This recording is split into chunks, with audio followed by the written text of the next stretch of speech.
जय जगन्नाथ जय श्रीराम श्रीराम सेवा संगठन तरफ समस्त धन्यवाद जनाऊँ जहाँ आम भाई मैंने आमर जो मुख्य अच्छा कृतिबास पंडा से भी काली आसिक फेरिकी जाइंट तेणु आमर जो कथाटी आम देकी आसलु जे आम यहाँ करूँ बोली आम जो मल द्वारा बंद हो जाए फल जो किट्टा दबार था सेटा आम कथा देकी जाइलु आपण मैंने भी देखी तेणु आज आम से आशाटी माने पूरण करने आसीचु तो आम तो बेसी देना हो तो 2 मास 2.5 मास पे देचु से करूँ कलापर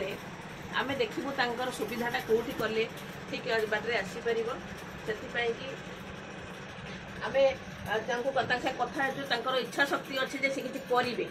से किसी करेंगे बस गोटे जगार करें परिश्रम न करें किसी करेंगे तेणु आम आम संगठन तरफ यह कथा देखी जाऊँ जदि सी करें गोटे जगह निर्णय करें आम समस्त दायित्व नहीं गोटे जगह बसईदेव जहाँफल कि ये जो आम जो जिनटी आज देलु से भी निर्भर करे आम पड़ोनी कि घर संसार चल पड़े जेहेतु स्त्री जाऊँच बाहर कम कले से भी सी जीवे से सी भी बसी पारे इनकम किसी हाँ आत्मनिर्भरशील हाँ आत्मनिर्भरशील हो पारे तेणु से आम आज कथा देखी जाऊँ जिते शीघ्र पार्टी मैडम कहले गोटे जगह देखी कहले आम किसी सहयोग करूँ दुकान पत्र जिनस पत्र सब जोगेदेव किसी से टेंशन होनी जोगेदेव से गोटे जगह बसिक निज निजर इनकमटा करें घर भरण पोषण करें बुझे आउ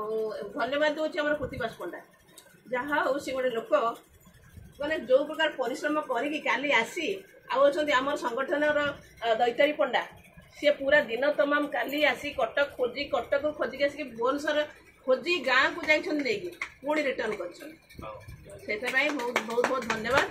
मोर मो तरफ बहुत बहुत धन्यवाद यही मनोभाव था समाज प्रति लोक मान पाखे आम ठिया हबू आ श्रीराम सेवा संगठन यही पवित्र काम कर धर्म काम कर जय जगन्नाथ जय श्रीराम सेवा संगठन तरफ समस्त मोर अभिनंदन एवं प्रणाम आम संजय भाई को आम कथा देलु कि करूँ आसिक आम छोट प्रकार साहय कर संभव होम सिग्ना माँ और कृतिबास सार भाई मान तेणु आसतु समस्ते मिलमिशी आम समस्त को दुखी को साहाय्य करवा आम समस्ते आसतु ये आग लाइन के आसतु समस्ते आम मिशी साहाय्य करवा रोचु जय श्री राम जय जगन्नाथ।